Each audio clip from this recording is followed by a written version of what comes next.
ബഹിരാകാശത്ത് ശരിക്കും ഗ്രാവിറ്റി ഇല്ലേ? ലക്ഷക്കണക്കിന് കിലോമീറ്റർ അകലെയുള്ള ചന്ദ്രനെ പോലും ഭൂമിയുടെ ഗ്രാവിറ്റി പിടിച്ചു നിർത്തുന്നുണ്ട്. അപ്പോൾ ഭൂമിയിൽ നിന്ന് 200-300 കിലോമീറ്റർ മാത്രം അകലെയുള്ള സ്പേസ് സ്റ്റേഷനിൽ ഗ്രാവിറ്റി ഇല്ലെന്ന് എങ്ങനെയാണ് പറയുക? പിന്നെ എന്തുകൊണ്ടാണ് അസ്ട്രോനോട്ട്സ് അവിടെ ഭാരമില്ലാതെ ഒഴുകി നടക്കുന്നത്? സത്യം പറഞ്ഞാൽ അസ്ട്രോനോട്ട്സ് അവിടെ പൊങ്ങി നിൽക്കുന്നത് ഗ്രാവിറ്റി ഇല്ലാത്തത് കൊണ്ടല്ല. അവർ ഗുരുത്വാകർഷണത്തിന് വിധേയമായി തുടർച്ചയായി ഭൂമിയിലേക്ക് വീണുകൊണ്ടിരിക്കുകയാണ്. അതുകൊണ്ടാണ് അവർക്ക് അവിടെ ഭാരം അനുഭവപ്പെടാത്തത്. ഇയാൾ എന്തൊക്കെ പ്രാന്തായി പറയുന്നത് എന്ന് തോന്നുന്നുണ്ടോ?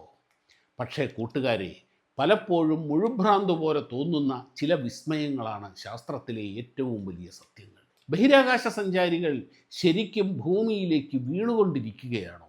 എങ്കിൽ പിന്നെ അവർ എന്തുകൊണ്ട് താഴേക്ക് പതിക്കുന്നില്ല? നമുക്കിന്ന് ഈ വിഷയം വിശദമായി നോക്കാം. എന്നാൽ തുടങ്ങിയാലോ?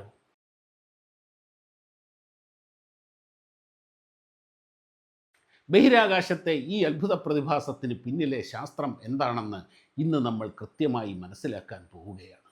നിങ്ങൾ ആദ്യമായാണ് ഈ ചാനൽ കാണുന്നതെങ്കിൽ സയൻസും പ്രപഞ്ചരഹസ്യങ്ങളും പരമാവധി ലളിതമായ ഭാഷയിൽ ചർച്ച ചെയ്യുന്ന നമ്മുടെ ഈ ചാനലൊന്ന് സബ്സ്ക്രൈബ് ചെയ്യാൻ മറക്കരുത്. ഞാൻ Shabu Prasad. Welcome two science corner. നമുക്ക് വീഡിയോയിലേക്ക് കടക്കാം. നോക്കൂ, നമ്മളൊരു ലിഫ്റ്റിൽ വേഗത്തിൽ താഴേക്ക് വരുമ്പോൾ തുടക്കത്തിൽ വയറിലൊരു അസ്വസ്ഥത തോന്നാറില്ലേ? അല്ലെങ്കിൽ ഒരു വാഹനം സ്പീഡിൽ ഒരു ഹമ്പ് കയറി ഇറങ്ങുമ്പോൾ ഒരു നിമിഷത്തേക്ക് ശരീരത്തിന് ഭാരം കുറഞ്ഞ പോലെ തോന്നാറില്ലേ? അതെന്തുകൊണ്ടാണെന്നറിയാമോ? അതിൻ്റെ കാരണം ആ നിമിഷത്തിൽ നമ്മളും ആ ലിഫ്റ്റും അല്ലെങ്കിൽ ആ വാഹനവും ഒരുമിച്ച് താഴേക്ക് സഞ്ചരിക്കുകയാണ്. നമുക്ക് സാധാരണ ഭാരം അനുഭവപ്പെടുന്നത് ഗ്രാവിറ്റിയുടെ വലിക്കൽ കൊണ്ട് മാത്രമല്ല, ഗ്രാവിറ്റിയെ പ്രതിരോധിക്കുന്ന സപ്പോർട്ട് ഫോഴ്സ് കൊണ്ടാണ്. ഉദാഹരണത്തിന്, നമ്മൾ നിലത്ത് നിൽക്കുമ്പോൾ ഭൂമി നമ്മളെ താഴേക്ക് വലിക്കുന്നു. അതേസമയം തറ നമ്മളെ മുകളിലേക്ക് തള്ളിക്കൊണ്ട് ആ വലിക്കലിനെ ഡിഫെൻഡ് ചെയ്യുന്നു. ആ സപ്പോർട്ട് ഫോഴ്സ് അതാണ് നമ്മളിൽ ഭാരമായി അനുഭവിക്കുന്നത്. അപ്പോൾ ഒരു കാര്യം വ്യക്തമാണ്, ഒരു വസ്തു യാതൊരു പ്രതിരോധവുമില്ലാതെ ഗ്രാവിറ്റിക്ക് വിധേയമായി സ്വതന്ത്രമായി വീഴുകയാണെങ്കിൽ, അതായത് ഫ്രീ ഫോൾ, അതിന് ഭാരം അനുഭവപ്പെടില്ല. അത് കല്ലായാലും മരമായാലും മനുഷ്യനായാലും അല്ലെങ്കിൽ ഇനി ഒരു ബഹിരാകാശ വാഹനമായാലും. ഇവിടെ ഒരു കാര്യം പ്രത്യേകം ശ്രദ്ധിക്കണം. മാസും വെയ്റ്റും ഒരുപോലെയല്ല. മാസ് എന്നാൽ ഒരു വസ്തുവിൽ അടങ്ങിയിരിക്കുന്ന മാറ്ററിൻ്റെ, ദ്രവ്യത്തിൻ്റെ അളവാണ്. അത് ഭൂമിയിലായാലും ചന്ദ്രനിലായാലും ബഹിരാകാശത്തായാലും മാറില്ല. പക്ഷേ വെയ്റ്റ് അങ്ങനെയല്ല. ഒരു വസ്തുവിൻ്റെ മാസിൽ ഗ്രാവിറ്റി പ്രവർത്തിക്കുമ്പോൾ അതിനെ പ്രതിരോധിക്കുന്ന സപ്പോർട്ട് ഫോഴ്സാണ് നമ്മൾ ഭാരമായി അളക്കുന്നത്. അതുകൊണ്ടാണ് വലിയ തോതിൽ ഗ്രാവിറ്റി ഉണ്ടെങ്കിലും ഫ്രീ ഫോളിലുള്ള വസ്തുക്കൾക്ക് ഭാരം അനുഭവപ്പെടാത്തത്. പക്ഷേ അവരുടെ മാസിന് യാതൊരു മാറ്റവും സംഭവിക്കുന്നില്ല. എന്ന് വെച്ചാൽ മാസ് മാറാതെ നിലനിൽക്കും. പക്ഷേ ഭാരം, വെയ്റ്റ് സാഹചര്യത്തിനനുസരിച്ച് മാറിക്കൊണ്ടേയിരിക്കും. സിമ്പിളായി പറഞ്ഞാൽ കൂട്ടുകാരെ, നമ്മൾ ഭൂമിയിലായാലും ചന്ദ്രനിലായാലും സൂര്യനിലായാലും ഒക്കെ നമ്മുടെ മാസ് ഒന്നായിരിക്കും. അതായത് നമ്മുടെ ശരീരത്തിലുള്ള ആകെ തന്മാത്രകളുടെ അളവിന് ഒരു മാറ്റവും ഉണ്ടാകില്ല. എന്നാൽ നമ്മുടെ വെയ്റ്റ് അഥവാ ഭാരം ഓരോ സ്ഥലത്തും വ്യത്യസ്തമായിരിക്കും. ഉദാഹരണത്തിന്, ഭൂമിയിൽ 100 കിലോ ഭാരമുള്ള ഒരാൾ ചന്ദ്രനിൽ ചെന്നൊന്ന് തൂക്കി നോക്കിയാൽ അത് വെറും 17 കിലോ മാത്രമായിരിക്കും. ഇനി ഇതേയാൾ വ്യാഴത്തിൽ പോയാലോ ഏകദേശം 250-300 കിലോയോളം ഉണ്ടാകും. സത്യത്തിൽ ഗ്രാം, കിലോഗ്രാം എന്നൊക്കെ പറയുന്നത് മാസിൻ്റെ യൂണിറ്റാണ്. എന്നാൽ വെയ്റ്റിൻ്റെ ശരിക്കുമുള്ള യൂണിറ്റ് ന്യൂട്ടനാണ്. അപ്പോൾ നമ്മൾ കടയിൽ പോയി 5 കിലോഗ്രാം പഞ്ചസാര തരുമോ എന്ന് ചോദിക്കുന്നത് ശാസ്ത്രീയമായി തെറ്റാണ് എന്ന് ചുരുക്കം. പക്ഷേ നമ്മൾ പണ്ടേ ശീലിച്ചു പോയത് കൊണ്ട് ഭൂമിയിൽ 10 കിലോഗ്രാം വെയിറ്റ്, 50 കിലോഗ്രാം വെയിറ്റ് എന്നൊക്കെ ഇപ്പോഴും പറഞ്ഞു പോകുന്നു എന്ന് മാത്രം. പക്ഷേ നമ്മുടെ വിഷയം ഭൂമിയെ ചുറ്റുന്ന ഒരു സ്പേസ് സ്റ്റേഷനിൽ എന്തുകൊണ്ട് ഭാരം അനുഭവപ്പെടുന്നില്ല എന്നതാണല്ലോ. അത് വീഴുകയല്ലല്ലോ. തീർച്ചയായും ഒറ്റ നോട്ടത്തിൽ നോക്കുമ്പോൾ അത്ഭുതകരമായി തോന്നാം. ഒരു സാധനം താഴേക്ക് വീഴുകയാണെങ്കിൽ അത് ഭൂമിയിൽ വന്ന് ഇടിക്കണമല്ലോ. അതിനു പകരം എങ്ങനെയാണ് ഭൂമിയെ ചുറ്റിക്കൊണ്ടിരിക്കുന്നത് എന്ന സംശയം സ്വാഭാവികമാണ്. ഇത് കൃത്യമായി മനസ്സിലാക്കാൻ മഹാശാസ്ത്രജ്ഞനായ ഐസക് ന്യൂട്ടൺ അവതരിപ്പിച്ച പ്രശസ്തമായ ഒരു തോട്ട് എക്സ്പെരിമെൻ്റ് ഉണ്ട്. ന്യൂട്ടൺസ് കാനൻ ബോൾ എന്നാണ് അതിന് പറയുക. ഒരു വലിയ മലയുടെ മുകളിൽ ഒരു പീരങ്കി ഇരിക്കുന്നതായി സങ്കല്പിക്കുക. കുറഞ്ഞ വേഗതയിൽ വെടിയുതിർത്താൽ പീരങ്കിയുണ്ട അല്പം ദൂരെ പോയി ഭൂമിയിൽ വീഴും. കൂടിയ വേഗതയിൽ വെടിയുതിർത്താൽ അത് കുറച്ചുകൂടി ദൂരെ പോയി വീഴും. ദാ ഇവിടെ ശ്രദ്ധിക്കൂ. ഇതാണ് ന്യൂട്ടൻ്റെ ആ വിഖ്യാതമായ തോട്ട് എക്സ്പെരിമെൻ്റ്. ഇങ്ങനെ ഇവിടെ ഒരു വലിയ കുന്ന് സങ്കല്പിച്ചു. ഇവിടെ ഒരു പീരങ്കി വെച്ചിരിക്കുകയാണ്. അത് ഈ ഭൂമിക്ക് പാരലായിട്ട് ഒരു ഉണ്ട ഫയർ ചെയ്യുന്നു. അത് കുറച്ച് ദൂരം പോയി താഴെ വീഴും. കുറച്ചുകൂടെ ശക്തിയിൽ മറ്റൊരു ബുള്ളറ്റ് ഫയർ ചെയ്യുന്നു. അത് കുറച്ചുകൂടി ദൂരം പോകും. കുറച്ചുകൂടെ ശക്തിയിൽ വേറൊരെണ്ണം ഫയർ ചെയ്യുന്നു. അത് കുറച്ചുകൂടി ദൂരം പോകും. ഇനിയും ഭൂമി ഇങ്ങനെ പരന്നല്ലല്ലോ ഇരിക്കുന്നത്, ഭൂമി ഉരുണ്ടാണ് ഇരിക്കുന്നത്. അപ്പോൾ എന്താ സംഭവിക്കുക? ഇവിടെ നിന്ന് ഒരു ബുള്ളറ്റ് ഇങ്ങോട്ട് ഫയർ ചെയ്ത് ഇവിടെ വീണു, അടുത്തതായി ഇവിടെ വീണു. ഇതെന്തുകൊണ്ടാണ് ഇങ്ങനെ വളഞ്ഞു വരുന്നത്? ഈ ഭൂമിയും ഈ ഡയറക്ഷനിൽ കറങ്ങുകയാണ്. ഭൂമി കറങ്ങുന്ന അതേ ഡയറക്ഷനിലാണ് ഇത് ഫയർ ചെയ്യുന്നത്. ഇങ്ങനെ കറങ്ങുമ്പോൾ ഈ ബുള്ളറ്റ് മുമ്പോട്ട് നീങ്ങുമ്പോൾ കുറേ ഇതിങ്ങോട്ട് വലിച്ചു കൊണ്ടുവരും. ഈ ഭൂമിയുടെ ആകർഷണം ഈ ബുള്ളറ്റിനെ വലിച്ച് കുറച്ച് ദൂരം എത്തി അവിടെ വീഴും. ഇത് അന്തരീക്ഷം ഇല്ലെങ്കിലുള്ള അവസ്ഥയാണ് ഞാൻ ഈ പറയുന്നത് കേട്ടോ. അന്തരീക്ഷം ഇല്ല എന്ന് സങ്കല്പിക്കുക. തോട്ട് എക്സ്പെരിമെൻ്റ് അല്ലേ. അങ്ങനെ അടുത്തത് ഫയർ ചെയ്യുന്നു, അതിങ്ങനെ വീഴും. ഈ ഭൂമി കറങ്ങുന്നതിനോടൊപ്പം അടുത്തത് ഇങ്ങനെ വീഴും. കാര്യം ഭൂമി കറങ്ങുന്നതിനോടൊപ്പമാണ് വരുന്നത്, ഭൂമിക്ക് പാരലായിട്ട്. ഇങ്ങനെ ഇതിൻ്റെ നമ്മളിവിടുന്ന് ഫയർ ചെയ്യുന്ന ആ ഇനിഷ്യൽ വെലോസിറ്റി, ആദ്യം കൊടുക്കുന്ന ഫോഴ്സ് കൂടുന്തോറും ഇത് കൂടുതൽ ദൂരേക്ക് പോയി വീണുകൊണ്ടിരിക്കും. ഇത് ഇങ്ങനെ വീഴുമ്പോഴെല്ലാം ഇതിന് ഭാരം എന്ന സാധനം ഇല്ല. ഇങ്ങനെ ഒരു ഘട്ടം എത്തുമ്പോൾ, അതായത് 7.4 കിലോമീറ്റർ പെർ സെക്കൻഡ് എന്ന ഒരു ക്രിട്ടിക്കൽ വെലോസിറ്റി ഉണ്ട്, ഇനിഷ്യൽ ഈ വെലോസിറ്റി. ആ വെലോസിറ്റിയിൽ ഇതിനെ ഫയർ ചെയ്താൽ ഇതെന്ത് പറ്റുമെന്ന് പറഞ്ഞാൽ ഇങ്ങനെ പോയി ഇങ്ങനെ വന്ന് ഇവിടെ തന്നെ തിരിച്ചു വരും. അത് വീണ്ടും അങ്ങനെ പോയി ഇതേപോലെ വരും. ഈ വീണുകൊണ്ടിരിക്കുന്ന അവസ്ഥയാണത്. ഈ വെലോസിറ്റി, ഈ ഫോഴ്സ് അച്ചീവ് ചെയ്യുമ്പോൾ ഈ വീഴ്ച എന്നത് ഒരു സർക്കുലർ ഓർബിറ്റിലേക്ക്, ഒരു സർക്കുലർ ഭ്രമണപഥത്തിലേക്ക് ഇത് മാറും. ഇതിനെയാണ് ഓർബിറ്റൽ വെലോസിറ്റി എന്ന് പറയുന്നത്. ഈ ഓർബിറ്റൽ വെലോസിറ്റി ഓരോന്നിനും ഭൂമിയുടെ ഓർബിറ്റൽ വെലോസിറ്റി അല്ല ചന്ദ്രനുള്ളത്, ചന്ദ്രൻ്റേതല്ല സൂര്യനുള്ളത്. ഇവിടുത്തെ അതായത് ഗ്രാവിറ്റേഷണൽ ഫോഴ്സ് അനുസരിച്ച് ഇതിന് വ്യത്യാസം വരും. അപ്പം ഈ ഒരവസ്ഥയിൽ എന്താ സംഭവിക്കുന്നത്? ഇങ്ങനെ പോയി ഇവിടെ വന്നു, വീണ്ടും വന്നു. ഇതേപോലെ വീണുകൊണ്ടിരിക്കുന്നത് പോലെ ഇങ്ങനെ ഭൂമിയിൽ വീഴുന്നതിന് പകരം ഈ ഒരു വെലോസിറ്റി അതിജീവിക്കുന്നതിനാൽ അതിങ്ങനെ സർക്കുലറായി മാറുന്നു. ചുരുക്കം പറഞ്ഞാൽ വീണുകൊണ്ടേയിരിക്കുന്ന ഒരു സർക്കുലർ ഓർബിറ്റിൽ താഴെ വീഴാതെ അത് ഭൂമിയുടെ ഈ കറക്കം കൊണ്ടും കൂടിയാണ്. ക്ലിയറായില്ലേ? ഇത് ഒരു സാധാരണഗതിയിൽ ഇപ്പോൾ ഞാൻ പറഞ്ഞല്ലോ, അന്തരീക്ഷം ഇല്ലെങ്കിലാണ്. അന്തരീക്ഷം ഉള്ളത് കൊണ്ട് എന്താ സംഭവിക്കുക? മുമ്പോട്ട് പോകുന്നതിൻ്റെ ആ വേഗത, ഈ 7.4 എന്നുള്ളത് ഫയർ ചെയ്താലും അത് കുറഞ്ഞു കഴിഞ്ഞാൽ ഇത് വീണ്ടും ഭൂമിയിൽ തന്നെ വീഴും. എന്ന് പറഞ്ഞാൽ എയറിൻ്റെ റെസിസ്റ്റൻസ് ഉള്ളത് കാരണം. എയറിൻ്റെ റെസിസ്റ്റൻസ് ഇല്ലെങ്കിലോ അത് ഈ പറഞ്ഞ പോലെ വട്ടത്തിലങ്ങനെ പോയിക്കൊണ്ടേയിരിക്കും. അപ്പോൾ അന്തരീക്ഷത്തിന് പുറത്ത് ഈ വെലോസിറ്റി കൊടുത്ത് ഭൂമിക്ക് പാരലായി ഒരു വസ്തുവിനെ ഇഞ്ചക്റ്റ് ചെയ്ത് വിട്ടാൽ അത് ഇങ്ങനെ, അതായത് ഇങ്ങനെ ചെയ്താൽ അതിങ്ങനെ കറങ്ങിക്കൊണ്ടേയിരിക്കും. അങ്ങനെയാണ് റോക്കറ്റുകൾ ഫയർ ചെയ്യുന്നത്, ലോഞ്ച് ചെയ്യുന്നത്. നമ്മൾ കാണുമ്പം റോക്കറ്റ് നേരെ മുകളിലേക്കാണ് പോകുന്നത്, ലോഞ്ച് അല്ലേ? പക്ഷേ എന്താ സംഭവിക്കുക എന്ന് വെച്ചാൽ, ഇപ്പോൾ ഇത് ഭൂമി, ഇവിടുന്ന് റോക്കറ്റ് ലോഞ്ച് ചെയ്താൽ മുകളിലേക്ക് പോയി പിന്നെ ചരിച്ച് ഏകദേശം ഏത് ഭ്രമണപഥത്തിലാണോ എത്തിക്കേണ്ടത്, ഏത് ഓർബിറ്റിലാണോ എത്തിക്കേണ്ടത്, ഇപ്പോൾ അതിൽ 500 കിലോമീറ്റർ എന്ന് വിചാരിക്കുക. ആ 500 കിലോമീറ്റർ വരെ എത്തിക്കഴിയുമ്പോൾ ഈ സ്പീഡ് ഈ റോക്കറ്റ് അച്ചീവ് ചെയ്ത് ആ ഉപഗ്രഹത്തിനെ, ആ വസ്തുവിനെ ആ ഓർബിറ്റിലേക്ക് അങ്ങോട്ട് തള്ളിവിടും. ഈ 7.4 കിലോമീറ്റർ പെർ സെക്കൻഡ് എന്ന വെലോസിറ്റി ഇവിടെ വരുമ്പോൾ ഈ പോയിൻറ്റിൽ അച്ചീവ് ചെയ്യുക എന്നുള്ളതാണ് റോക്കറ്റിൻ്റെ ഏറ്റവും പ്രധാനപ്പെട്ട നിർണായകമായ കാര്യം. ഇത് അച്ചീവ് ചെയ്തില്ലെങ്കിൽ അത് നേരെ റോക്കറ്റ് തിരിച്ച് ഭൂമിയിലേക്ക് തന്നെ പോരും. ഇത് അച്ചീവ് ചെയ്താൽ അതും ഈ കറക്റ്റ് ആംഗിളും കറക്റ്റായിരിക്കണം. നേരെയല്ല റോക്കറ്റ് പോകുന്നത്. ഈ ആംഗിളിൽ വെച്ച് ഈ നിശ്ചിത ഉയരത്തിൽ ഈ വെലോസിറ്റി അച്ചീവ് ചെയ്യുക എന്നുള്ളതാണ്. അങ്ങനെയാണ്. അപ്പം ഈ പറഞ്ഞതുപോലെ എന്താണ് സംഭവിക്കുക? ഈ അവസ്ഥയിൽ എന്താണ് സംഭവിക്കുന്നത്?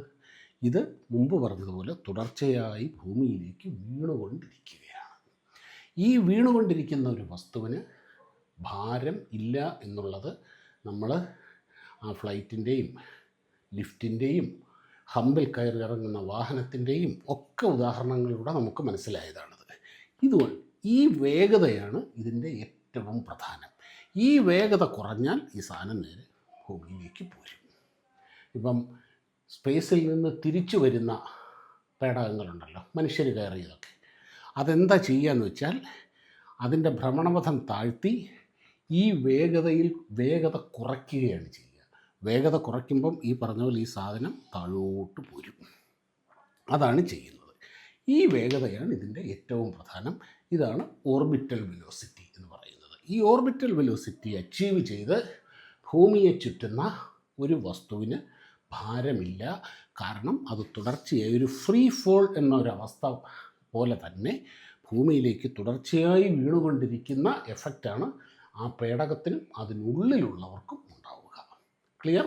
രസകരമായൊരു ഉദാഹരണം പറയാം. പൂർണ്ണമായിട്ട് കമ്പയർ ചെയ്യാൻ പറ്റില്ല. അപ്പം ഈ കഴുതയുടെ കഴുത്തിൽ ഒരു വടി കെട്ടിവെച്ച് അറ്റത്ത് കുറച്ച് ഇല തൂക്കിയിട്ടാൽ ആ ഇലയെ നോക്കി, ആ തീറ്റയെ നോക്കി കഴുത ഇങ്ങനെ മുമ്പോട്ട് എപ്പോഴും പോയിക്കൊണ്ടിരിക്കില്ലേ, ഇപ്പം കിട്ടും എന്ന് പറഞ്ഞ്. അതുപോലെ ഇപ്പം വീഴും എന്നുള്ള അവസ്ഥയിൽ തുടർച്ചയായി വീണുകൊണ്ടിരിക്കുന്ന അവസ്ഥ. ബഹിരാകാശ നിലയത്തിൽ സംഭവിക്കുന്നത് ഇതാണ്. ബഹിരാകാശ നിലയം യഥാർത്ഥത്തിൽ ഒരു പീരങ്കിയുണ്ട പോലെയാണ്. മണിക്കൂറിൽ ഏകദേശം 28,000 കിലോമീറ്റർ എന്ന ഭീമമായ വേഗത്തിലാണ് അത് മുൻപോട്ട് പായുന്നത്. ഈ വേഗത കാരണം നിലയം താഴേക്ക് വീഴുന്ന അത്രയും തന്നെ ദൂരം ഭൂമിയുടെ ഉപരിതലവും താഴേക്ക് വളയുന്നു. സ്പേസ് സ്റ്റേഷൻ മുന്നോട്ട് കുതിക്കാനും ശ്രമിക്കുന്നു. ഭൂമിയുടെ ഗുരുത്വാകർഷണം അതിനെ താഴേക്ക് വലിച്ചു നിർത്താൻ ശ്രമിക്കുന്നു.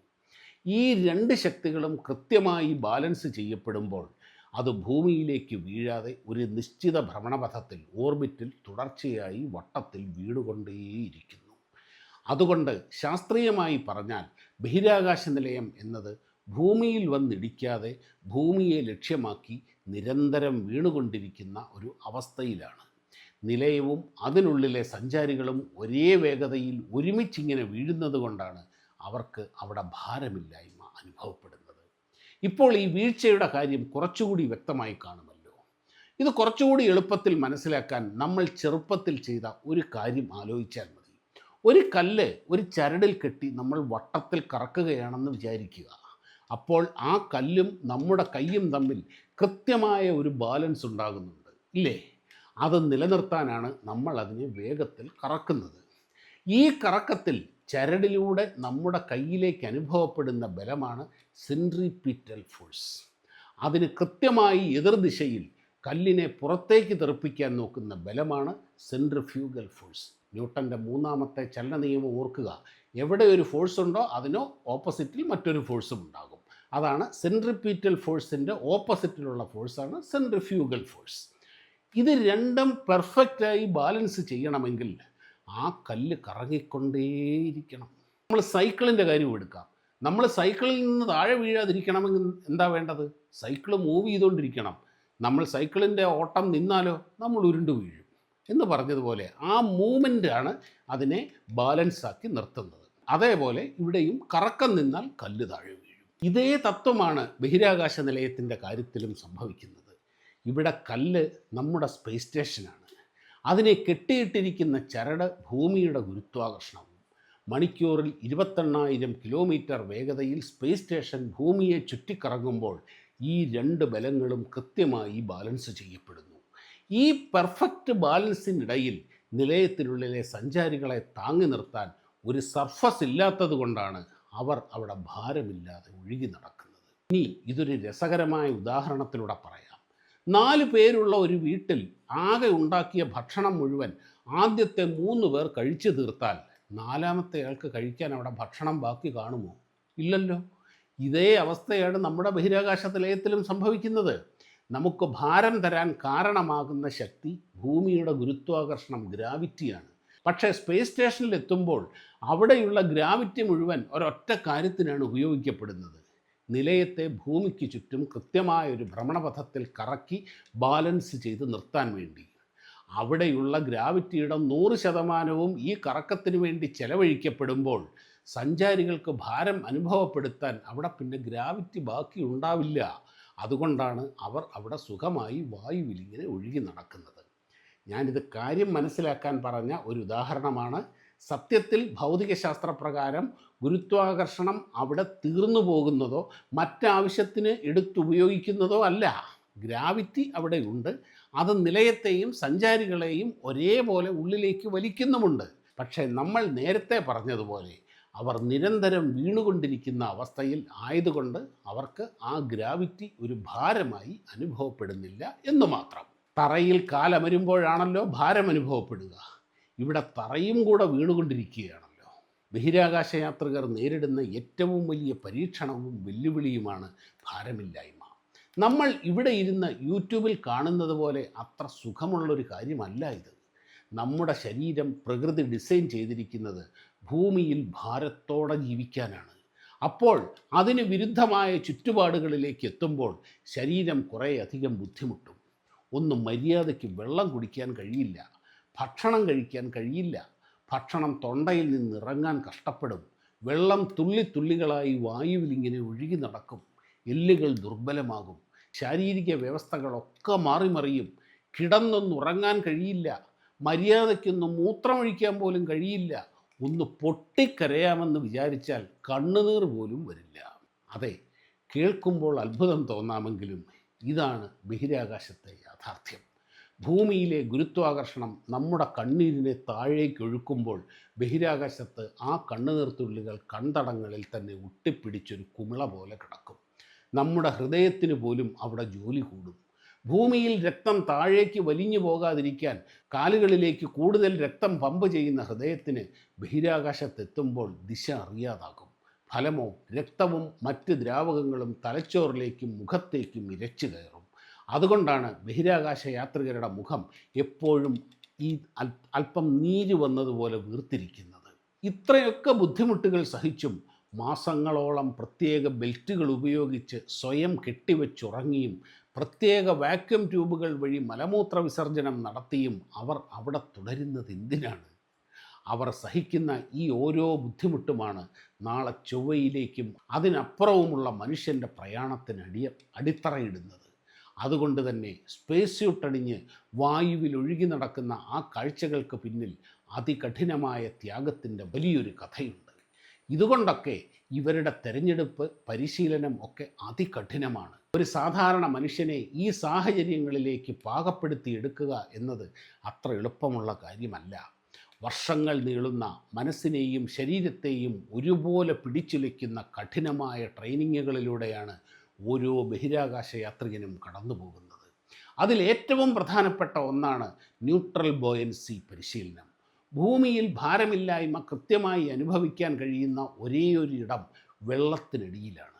ഒരു കൂറ്റൻ സ്വിമ്മിംഗ് പൂളിൻ്റെ അടിത്തട്ടിൽ ബഹിരാകാശ നിലയത്തിൻ്റെ മാതൃകകൾ ഉണ്ടാക്കി വെച്ചാണ് ഇവർ മാസങ്ങളോളം പരിശീലിക്കുന്നത്. സ്പേസ് സൂട്ടുമിട്ട് മണിക്കൂറുകളോളം വെള്ളത്തിനടിയിൽ കിടന്ന് ജോലി ചെയ്യുക എന്നത് ശാരീരികമായി കടുത്ത വെല്ലുവിളിയാണ്. അതുപോലെ മറ്റൊന്നാണ് വൊമിറ്റ് കോമറ്റ് എന്ന് വിളിക്കുന്ന പ്രത്യേക വിമാനങ്ങളിലെ യാത്ര. ഈ വിമാനങ്ങൾ ആകാശത്ത് വെച്ച് പെട്ടെന്ന് എഞ്ചിൻ ഓഫ് ചെയ്ത് താഴേക്ക് വരും, ഗുരുത്വാകർഷണത്തിന് വിധേയമായിക്കൊണ്ട്. ആ സമയത്ത് വിമാനത്തിനുള്ളിൽ കുറച്ച് സെക്കൻഡുകൾ സീറോ ഗ്രാവിറ്റി അല്ലെങ്കിൽ ഭാരമില്ലായ്മ അനുഭവപ്പെടും. ആദ്യമായി ഇതനുഭവിക്കുമ്പോൾ ഭൂരിഭാഗം പേർക്കും കടുത്ത തലകറക്കവും ഛർദിയും ഉണ്ടാകും. അതുകൊണ്ടാണ് ഇതിന് ആ പേര് വീണത്. റോക്കറ്റ് വിക്ഷേപണ സമയത്തും ഭൂമിയിലേക്ക് തിരികെ ഇറങ്ങുമ്പോഴും ശരീരം താങ്ങേണ്ടി വരുന്ന അതിശക്തമായ ജി ഫോഴ്സ് നേരിടാൻ സെൻട്രിഫ്യൂജ് എന്ന കറങ്ങുന്ന ഭീമൻ മെഷീനിലും ഇവരെ മണിക്കൂറുകളോളം ഇരുത്തി പരീക്ഷിക്കും. രക്തം തലച്ചോറിലേക്ക് എത്താതെയോ അല്ലെങ്കിൽ കണ്ണു കാണാതെയോ പോകുന്ന അവസ്ഥകളെപ്പോലും ഇവർക്ക് ഇവിടെ അതിജീവിക്കേണ്ടി വരുന്നുണ്ട്. ചുരുക്കത്തിൽ നമ്മൾ ആകാശത്ത് കാണുന്ന ആ സുന്ദരമായ ഫ്ലോട്ടിംഗ് ചിത്രങ്ങൾക്ക് പിന്നിൽ ഭൂമിയിൽ വെച്ച് അവർ ഒഴുക്കിയ ചോരയുടെയും വിയർപ്പിൻ്റെയും കഥയുണ്ട്. ആ അസാധാരണ മനുഷ്യരുടെ കഠിനാധ്വാനത്തിൻ്റെ ഫലമാണ് ഇന്ന് കാണുന്ന ബഹിരാകാശ നേട്ടങ്ങളുടെ എല്ലാം പിന്നിലുള്ളത്. വീഡിയോ കണ്ട എല്ലാ പ്രിയപ്പെട്ടവർക്കും ഒരുപാട് നന്ദി. വീഡിയോ ഇഷ്ടമായ ലൈക്കും കമൻറ്റും എല്ലാം ചെയ്യുമല്ലോ. മറ്റൊരു സയൻസ് വീഡിയോയുമായി ഉടനെ കാണാം. നന്ദി, നമസ്കാരം.